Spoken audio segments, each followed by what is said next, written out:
Angala mabhele esicoco sinuka insundo nangamakokozela njengelifu lemvula. Nanku my friend efika nansi yalandoda ingunovenkile seyingaphakathi ke evenkileni yayo ithi ngenani ke nina abangaphandle. Kaloku namhlanje is the 8th of March is 2021 lo suku lokuba singene evenkileni sithenga izinto zakwa my friend namhlanje uthi wena mntu kaloku uthi uleqwa sisichitho, wena mntu uthi nazi izilwane, wena mntu uthi endlini kukho into ezijikeleza izindlu uthi khawufike, kanti wena mntu othi hayi mna Bhele ndingumntu weziwasho. Sithi namhlanje sabe sithetha ngaso isiwasho segaliki, sithetha ngegaliki namhlanje egxotha imimoya emdaka, sithetha ngegaliki encedayo nakwezocansi xa umama esithi hey noko ungathi umdlu uyaphela okanye kuthi utata uthe umdla. Nansi lento inomdla namhlanje siphethe lonto ke namhlanje igaliki. Phambi koba singene ke egalikini kukhumbuza abafikayo ke wena mntu othi uze egalikini wena njengoba sowufikile nje subscribe mntana omhle kumnandi kwelikhaya. Yigaliki namhlanje izawuba enye into ngomso ezawuba mnandi nakuwe. Sewungena ke kwenzela uba singabisa kuphosa wenze nalanto okuthiwa yi-notification ukwenzela uba xa uBhele efikile ikukhumbuza into ukuba ufikile ke uBhele. Sigqithe siye kwinto elandelayo abo basesikolweni. Nina sebebhalisile abafuna ungena kwiVusilanga Academy ingaske ube patient asiphendule esi umuntu eregisterisha as you fill in the form we don't respond silinda side sigqibe because iba too tedious uma no responda kumuntu ngamnye as umuntu efilishe iform yakhe wayigcwalisa yafika. Izawuthi xa kuphela lenyanga kaMarch sawuphendula kumuntu wonke iclass iqale ke nge-first week kaApril xa sesivala neform iyaye kuba active iyawuphinda yovulwa emva kwexesha. Sithi ke wena mntu usenomdla iform ise-active iyaphayana ku-www.vusilanga.co.za ugcwalisa iform izawuthi ke emva koko ulinde impendulo. Masiyeke ke le kanovenkile ongumay friend singene kwaba bantu bathengisayo kwezi venkile zinkulu basithengisela igaliki. Sithi ke masingeneni kwigaliki. Igaliki ke asifunanga namhlanje utsali zikhona izinto where will give you the history, the botanical name and so on, particularly kwizinto esiqonda ba umuntu uzawustrugglisha ukuyiresearcha umuntu ofuna ukwazi deeper ngalonto. Igaliki is a garlic uya ku Google uthi garlic ikunyuse. Kanti uba sithetha ngempila amafutha omhlaba umzekelo kuzaba nzima kwabanye umuntu ukufumana impila xa efuna uziresearchela because you go to impila yakunika isenames zabantu abangompila umzekelo. Kanti njengegarlic that's why when you talk onions, garlic, ginger, zonke izinto zi-obvious we don't really give you history yona. All you need to know by enye nje efamily ze-onion but onion of its special kind is a herb ke igarlic lena. That's why ikwazi uyifumana i-ground as a powder, uyifumane the same garlic idityaniswe nezinye izinto uyifikise efrijini ifakwe ne-ginger ibe yilonto ininzi yasemanzini. Igarlic ke bantu abahle yinto ndifuna siqale phayana e-Europe before size kwezi medical conditions zayo. Masiqaleni pha e-Europe. E-Europe igarlic remember kulamazwe abafani nathi abangabo omayezeni. E-Europe people who are ordinary they've used igarlic as into ebagxothela imimoya emdaka. Umzekelo is quite common kulamazwe, particularly sizawuphinde sithethe ngalamazwe apha koma USSR ukuhlela ngezantsane yibona unyukelwe kweza Scandinavian countries kancinci. Uzofumanisa ba i-sailors abantu bamba ngeship ngeboat abantu bayoloba abantu utravel uwa trading ngenqanawe. Uzofumanisa ba ezinqanaweni they will have upper kwi-deck they will have igaqa legarlic because they believe ukuthi there are spirits emanzini that want to kill them. They believe ukuthi ukutshona emanzini sometimes utshoniswa because kukho lemimoya ikuthathileyo. They believe ukuthi igarlic protect them xa bephumayo. Abaqali nje ngoyisebenzisa xa bengena ezinqanaweni umuntu uthe phuma there will be some ritual ayenza nekhaya lakhe idibanise negarlic. Bangapheleli apho these Europeans uzawufumana siba naxa ubukela ii-movies njeba sithetha njengayo lento some of you njeba nizaya ku Google no YouTube you will learn ngalento sitsho ukuthi uzofika abanye bazawuthatha igarlic bazilimela mos ayizuba as expensive as lesithengayo bazayidibanisa le garlic bayenze into eyinyanda inkatha ndiyazi but into ebhawundiweyo eninzi edityaniswe ngentambo ixhonywe apha eminyango xa beyixhoma eminyango ibelief yabo yokubana the evil mhlawumbi wena uzawuthi izilwane okanye uzawuthi abathakathi but loo mimoya imdaka all cultures believe ba imimoya emdaka ayingeni through idonga, it should get through umnyango refestive into nje evulekayo even though ingadidinge ukubavula. So xa bebeke le garlic apha eminyango they believe ukuthi the devil or evil powers xa zifika zijongana negarlic ziyajika, it repel them. So abanye ke bazawuphinde bathathe le garlic bayibeke kwi-strategic corners kule mizi yabo so that i-absorb eza energies ezi-negative, i-protect the house kuzo ezi spirits nezi energies zi-negative. Iphinde kwa as-Europeans uzawufumanisa uba xa une-problem ye-bad dreams, as bad dreams ke zi-include lento yovuka unamaphupha olala nomntu. I'm telling you, Europeans zina the same problems as us. Is our approach leyo hlukayo. Xa benalamaphupha mabi umntu uzawuthatha igarlic ayifake phansi komqamelo alale ukwenzela ubana lamaphupha mabi abe bubhekelarha. Ingaske ke njengoba sithetha ngale garlic ujonge the similarities how they use igarlic, we compare kulanto sasidiscussa ngayo yesipili, how they used isipili. Ukuba uyazilandela ezi channels ezi videos uzawufumanisa ubana how they use isipili is the same as how they use igarlic. Zi-Europeans ke ezo sigqithe sekwaba bantu bapractice i-witchcraft. Abantu bazibiza ngoba bazi-witches, sithetha ke ngongalanto kuthiwa yi-wicca.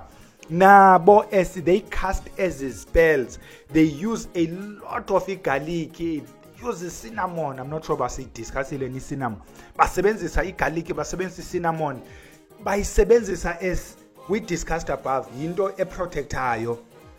Ba abanye babo they use lamakhadi ekuthiwa yi-tarot. Lamakhadi bachaza ngawo, ubuyakhumbula ngobe sithetha noMadlamini esithi uyachaza ngamakhadi, yena was referring to amakhadi la ano 1 to 10 abe no ace no k no ne heart lalanto iyo, but i-tarot is a different form yamakhadi bachaza ngawo ke xa bekuhlola phayana. So to protect lamakhadi ukwenzela uba lamakhadi angatsali imimoya emibi nje bawuchazwa nje kanti there are now negative spirits kulamakhadi, bazawumane bewahlamba ngayo igarlic okanye apha ahlala khona bawahlalise with a clove. Bazawuthi i-clove ke xa uqhekeza igarlic la nto iphumayo bazawuthi it's a clove. Basebenzisa ke amakhalele le garlic. Baphinde nabo abantu bewicca they use the same garlic to protect haunted houses. Andiyazi ke noba sinayo nathina loo nto kuthiwa hey kwisiporho kulandwa abantu abalala esi siporho siyagungquza, esi siporho sityhala ikhabhathi. Sinayo into yokumila kunjalo into ezinkqonkqozayo kankqonkqozo ebusuku kukho into ezimbhaqaze ikhabhathi kuthiwa is a haunted house ke ngokwasesilungwini. Xa kukho ezo ngxaki ze-haunted houses bona abafani nobhela abazakwenza into zoqhumisa, bona basebenza le garlic, they will crush it by spread around okanye they will take cloves bazibeke in strategic areas to chase away that negative energy. Iphinde kwale wicca nje babe sithetha ngeza bad dreams kwi-common nto ye-Europeans, bona bazawuthatha lento lebe sithethe ngayo ukuthi kuzakwenza into edibanisa ezigarlic zibe liqedlana. Wena mntu nalo maphupha mabi or wena mntu ogulayo, because kwi-wicca they also believe ukuthi izigulo ezi in the main zenziwa zi-negative energies okanye zi-evil spirits. Ayohlukanga ke mos lento ye-wicca kulena yethu ukuthi nathi xa ugula ixesha eninzi zinto zasebuthakathini. That is why I keep referring to lento ye-wicca, so that wena mntu one-interest yonyanga also look at ezinye cultures uba zinyanga njani, because we are human beings, we react kwizinto ngokufanayo. Xa kuthethwa nge-evil spirit ke nalapha kuwe kuzawuhlukahlukana nje ezi inature yazo ezi evil spirit. That's why ke ndisithi umntu onomdla onyanga khawukhe uyitshekishe iwicca is WICCA okanye uthi witchcraft. Bona kubo i-witchcraft is not lento yethu kuthiwa yi-witchcraft yathakatha. Kubo is a practice i-practice enabantu abayenzayo abaphila proudly abayinxibelayo abanenkonzo kuhanjwe kuyiwe kuyo ibonwe ngumuntu wonke. They cast spells, bayanyanga, bayabulala, just like besenza abantu bamayeza. That was i-approach ke esetyenziswayo kulamazwe ekunyangeni. Masingeneni ke ngoku ku-medical, because sithe igarlic le iyancedisa kumuntu othi andisabinamdla. Uzawuthi ke xa ikhumsha omnye uzawuthetha ngento kuthiwa xa sithetha ngamadoda kuthiwa zii-erectile dysfunctions okanye i-impotence. Utata kunzima ukuba into yakhe ibe semdleni, omnye uthi seyisemdleni ikhawuleze inikezele. Baza kuxelela ke kubantu abamedical ukuthi there are two factors.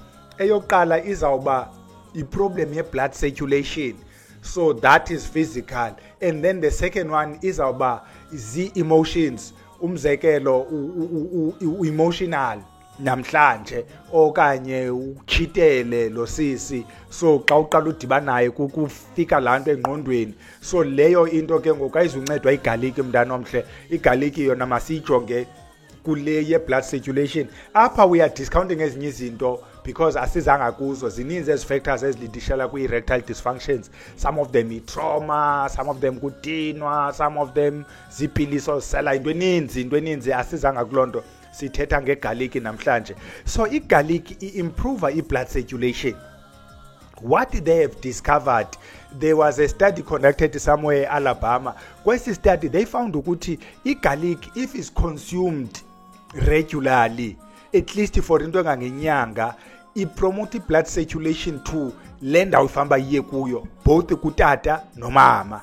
Over and above nje ukupromote blood circulation, but specific as ento njenge-Viagra udu. I-Viagra nayo incedisa kuloo nto uba igazi mali endaweni ethile. Yiloo nto ke ngokuvela ubona uba tyhini madoda ubhele nanko ubhele unayo indawo ethi viva. So yenza loo nto ke there is a compound phaa le nto kuthiwa yi-active compound. Ukuba ibiyipilisi besawuthi mhlawumbi i-active ingredient. I-active compound phayana yinto ekuthiwa yi-allicin. Le allicin yiyo le eprotectayo i-blood vessels, istrengthenishe ukwenzela uba ube ne-blood vessels ezistrongo ezikwazi ustretcha ziphinde zibuye, ukwenzela uba into yakho tata ikwazi uya phambili iphinde xa famba ibuye umva. Iphinde le allicin ithobe le nto kuthiwa i-bad cholesterol. Uyayibona mos i-cholesterol, kudala sithetha nge-cholesterol sithe kukho i-good and bad, sathi ngala mafutha alapha kwi-blood vessels uva umuntu ukuthi ungu-high cholesterol. So i-allicin iyancedisa ukuthoba la cholesterol. Uyabona ke uzawuthi xa udibana nabantu abenze i-biology bakuxele ngento ekuthiwa ngoma-atherosclerosis, ngumcimbi ombi ke lowo xa caba ezakho i-blood vessels zifikelele kuloo meko imbi injalo. Yenziwa ke zezi cholesterol nezi blood vessels zisengxakini, problem ke ye-blood vessels. So ithi ke lento once i-blood ikwazi usirculate kumuntu ongumama nomuntu ongutata, you don't need la Viagra. Uyabuza ke umuntu omameleyo, tata ubhele siyithini le garlic ukwenzela uba isincedise singabo tata singabo mama. If you buy igarlic powdered, igarlic licrushiweyo bayifakwe radiation, kuthiwa you get less benefits ze-garlic. So ukrwamza nje wena i-taste oba yi-garlic, but eza allicin na yonke laa nto ihamba nazo kuthiwa seyibuphelaha okanye iphelile. Ukuba ufumana igarlic le uyicrushe uyibeke phaa, igarlic kuthiwa kufuneka uyitye ise-fresh igarlic, and kuthiwa even though ukwazi uyipheka but you get maximum benefits if uyitya iluhlaza. Ndibhekisa kuwe ke tata mama ndini kuloo kona yakho othi ndifuna elaa gazi liyofika. Kuthiwa thatha ii-cloves 2 or 3. Ukuba uyindoda estrongo ke ungayikrwamza ikubabele uvaleke neendlebe kuphume neenyembezi. Kuthiwa le nto funeka uyenze at least nge-3 to 4 weeks ukuze uyibone i-benefit. Awuzukrwamza ngoku and then ulinde igazi uba mali yofika. Ukubana ke wena awunayo la courage nestamina esokuba ukrwamze le garlic, kuthiwa yidibanise nehani.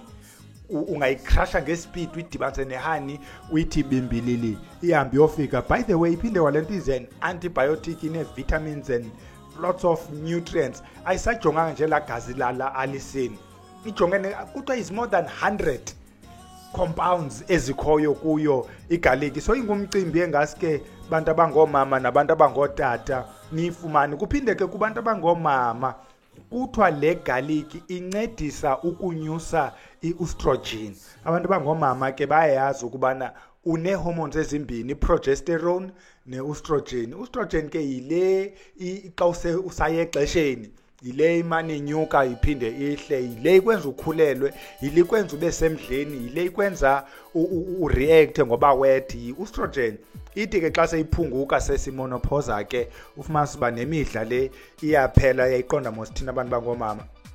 Natso ke igarlic kuthiwa ifumane ukwenzela ubana ikuse emdleni. Sithe le garlic sisiwasho siyisebenzisa njani ke tata uBhele le garlic sisiwasho? Ewe ke besifuna le yasemdleni kodwa siyayifuna nalena yasemayezeni. Masiqale kule ndawo besesiqale kuyo ethi igarlic lena iyancedisa mos kwezi zinto zihamba nocansi. Sigqibile leyo, masigqithe kusingene kwakweyeleleneyo. Bakhona abantu abangosisi bambe babe neproblem ukuthi ubusisi obube nevunjana because of whatever reason. Asifuna ungena kulo biology namhlanje. Igarlic is one of izinto ezincedisayo xa bechoya bakhe bayizama. All you do kuyibilisa, but ingabili, like uyifaka emanzini angade abile, because we need eza compounds zingapheli. Then wenza lento kuthiwa seeds bath, uyachopha like uyafuthisa apha ngaphansi ukwenza bakuphele elavumba. Igarlic leyo izawuseyinceda ke nezinye izinto ke when you do lo seed bath. Iphinde kwale garlic xa sesigqitha ke ngoku kwezi zapha, sithi le garlic iyasebenza kwizinto. Buyela, you remember we keep saying buyela kwabanye abantu ukuthi bona bayisebenzisa njani, the weaker people and the Europeans. Iyasebenza kwezazinto, believe you me, zonke ziyabe zichaziwe. Andikhosho ke ngeze sailors, asikhweli izibhoti thina, kodwa iyayigxotha lamimoya imdaka. Sisebenza njani thina? Abantu bakuthi bayisebenzisa igarlic kumayeza okukhupha isichitho. Ukuba uyafika apha ekhaya uzawufika ekhona amagaqa egarlic kulamayeza lapha ekhaya, because xa senza lamayeza esichitho siyayifaka la garlic. Ingakumbi wena mntu okhe wafumana eliyeza kuthiwa ngumagqudu letyiwe emnyama, latyiwe inamayeza amaninzi phangaphakathi agutyiweyo, ahluzwa, adityaniswa nalatyiwa, kwafakwa amafutha athile, kwafakwa ii-oils, ezinto, i-chemicals ezininzi. That's why sithi ayi emlonyeni, yonke laa nto yenzela ukugxotha. So igarlic nayo ikhona phayana, inesmatches nento njengejinja zikhona. Iyaphinda kwale garlic siyachela ngayo. Le garlic uyayidibanisa nezinto zakokwenu. Kuba sisathetha ngeziwasho, zikhona iziwasho esichela ngazo ezidibanisa noma diesel, ezidibanisa noma sibabuli, ezidibanisa noma spirit. Udibanise ufake igarlic. You must crush it now. Ungabi ogarlic awuyikrashe wayeka, yikrashe ngoku izoba nobabu strongo. It repels snakes mntanomhle. Leyo into is known as effect. Inyoka azifuni into enelavumba le garlic, iyazigxotha ke inyoka xa uchelile ngayo. Iyasebenza nalapha ekukhupheni esichitho uba ufuthe, ustime nje ngayo wena mntu weziwasho, uyidibanise nezinye iziwasho ekudala sidiscussa apha. Faka igarlic yakho, ufake ijinja yakho, ukuba nje uzawukwazi uphefumla, because one of the challenges iba zezanto xa zi-strong ufake noma camphor, masiba ngoku strugglisha uphefumla. Ukuba uzawukwazi nje ufake, ungayi ngamandla, just in moderation. Yiyo ke igarlic ezichithweni, yiyo igarlic ekugqumeni, yiyo igarlic ekucheleni. Siyaphinde siyayifaka naxa sisenza izinto zoqhumisa, ukushunqisa. Xa siqhumisa ke sithatha the layers, aside sifike kwi-cloves ezi. We just peel the layers, sizisike zibe fine. Sifake namatswele, sithathe layers zamatswele sifake. We grate iginger. Ndithi we grate, we don't go buy iginger powder, we grate iginger le, sigrate. Senzela wena mntu othi awufuna mayeza, ufuna iziwasho, sikwenzela isiwasho soba uqhumise. Kutsho kukuba kwivunjana elimnandana, uve bujinjana buntu engaziwayo, kutsho kunuke kamnandi apha phakathi kwekhaya. Iyilonto ininzi ke igarlic asizuyigqiba, eyona nto besifuna nje ubhalela kuyo namhlanje yileyana yasegazini emalishukume. Masiyeke ke ijinja kwangokuba usayo kuyosikhangelela, not ijinja phele, igarlic. Sithi masiyeke ke igarlic uhambe uyosifumanela. I only hope ukuthi abantu are taking notes kwezinto sizincokolayo, because ezinye zidibanisa into eyelene kwenye besiyithethile. Uthathe yonke laa nto iyeleleneyo uyidibanise, uzenzele into yakho yokuba uzigxothele imimoya emdaka. Abanye abantu abanayo imali yokuya kubhele, umntu uthi kunzima, andiphangeli kodwa ndiyathakathwa. Thatha ezi garlic because ziyafumaneka ezivenkileni, and wena mntu nemijodo ufuna iziwasho, at least xa kufike kukho igarlic akho mntu uzawukubuza nto. Masiyekeni ke bhele siyodibana ngolosithathu apho sizabe sithethe loo nto inyanga yocamagu.